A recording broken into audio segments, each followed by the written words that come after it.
episode 4 of Star's journey as we track her in the Gulf of Mexico. So last week we left off answering some questions, and we are going to start again exactly finding out might have gone in the last week or so. So Donka, you ready to take it away? Absolutely. Hi everybody, we're excited to see what Star has been doing this past week and where she's been going. So if you're just joining us, you can catch last week's episode in the comments below. We'll link it down there so you can kind of get some background and see some of the questions we answered last week. We had some really good ones. And just for a quick recap, so we released Star a little over a month ago. She started heading south right away, heading towards what's probably those nesting beaches in Mexico. And then we had that big surprise last week when she turned around on us, and we were not expecting that. And when she turned around, she started heading north towards our island. So we were really excited to pick up with that and see where she's going and what she's doing this week. So you see on the map that she turned around. So there was her turnaround from last week. And then this week, y'all, I don't know what she's doing again. So she is going back and forth. She has started kind of making some laps. She's going north. She's turning around. She's coming south. She just keeps kind of going back and forth in this area. So turtles aren't super complicated, so she's probably finding some good food sources that she really likes to eat, or she's probably looking for a mate. So there aren't dating apps for turtles, so she's out there probably looking. We're approaching nesting season, so she's looking for a mate for that so that she can hopefully nest maybe with us, maybe in Mexico. We'll have to keep watching her to see, which is the exciting part of her tracking, is being able to see her and see her live, what she's doing every week. Now, last week, we did have some really good questions, and I think we have some more questions that people dropped in the comments last week. Do we have any of those, Taylor? We do, but before we get to those fantastic questions, I do want to say for all of our viewers out there, please let us know where you're tuning in from. We would love to be able to see exactly where we're reaching, so that way we can continue to say hi to you, get more questions in, and just involve y'all as part of this journey here with Star. Yeah. So now we're going to go ahead. Last week, we had a question from Jan Stolars, and she asked, if Star is seen on the beach, will we attempt to capture her and possibly replace the battery? And is that possible? Ooh, that is a really good question this week. Thanks, Jan. So if we do see Star on the beach, I think you're probably meaning if we see her nesting, so if she comes to nest with us, which we are very hopeful that she does, because that would be amazing. So if we see her on the beach nesting, then we are going to take pictures, we are going to document her, we're going to do all the regular things that we would do with a nesting turtle, but we are especially going to check that tag.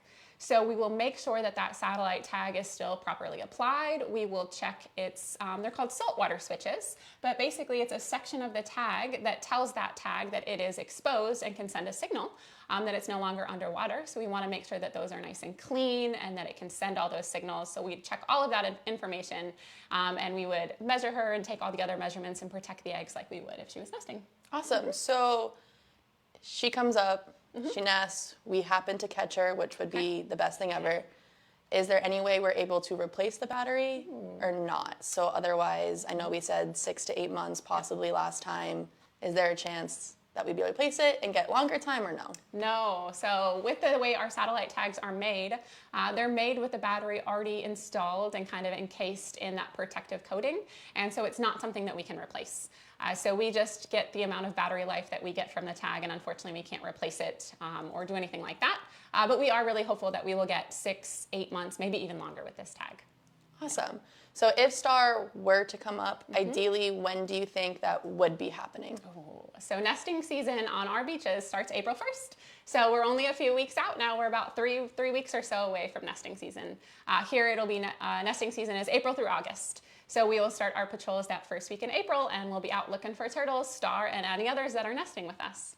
Awesome. So we have handfuls of volunteers that go out, they patrol, looking for all of those nesting females for us, with us, and can join with us. We love them for that.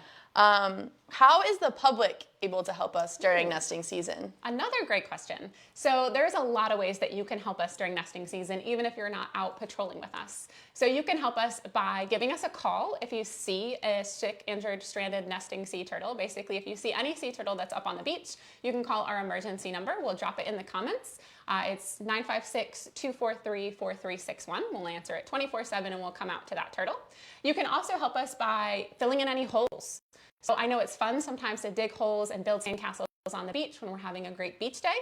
But when you're done with the beach day, before you leave and head back to your hotel or back to your house, go ahead and fill that hole back in, and you want to make sure that you knock down your sandcastle. Even though it's really fun to build the sandcastles and it's fun to dig the holes, they can trap sea turtles. Sandcastles can scare sea turtles. We want to make sure that we leave the beach nice and flat in the way it was so that the turtles have a good spot to nest. And you can also help them by picking up your trash, making sure that you take any beach toys that you bring with you to play at the beach, that you take them back home with you. And you don't leave them on the beach so there's not any extra trash or things that the turtle could get entangled in, or it could scare her and then she doesn't want to nest. So a couple different ways we can help turtles even if we're not out patrolling. Awesome. I love all of those ways. We are all set with all of our questions, Wonderful. but if you have questions about any nesting questions or even hatchling season and how that kind of works out, especially here with us at Sea Turtle Inc., please put them in those comments down below. That way we're able to answer them next week and can get back to you as we are gearing up for our 2024 nesting season. But with that, we say thank you guys so much for tuning in and have a fantastic rest of your day. Thank you, Dr. Bonko. Thank you, Taylor. Bye, guys.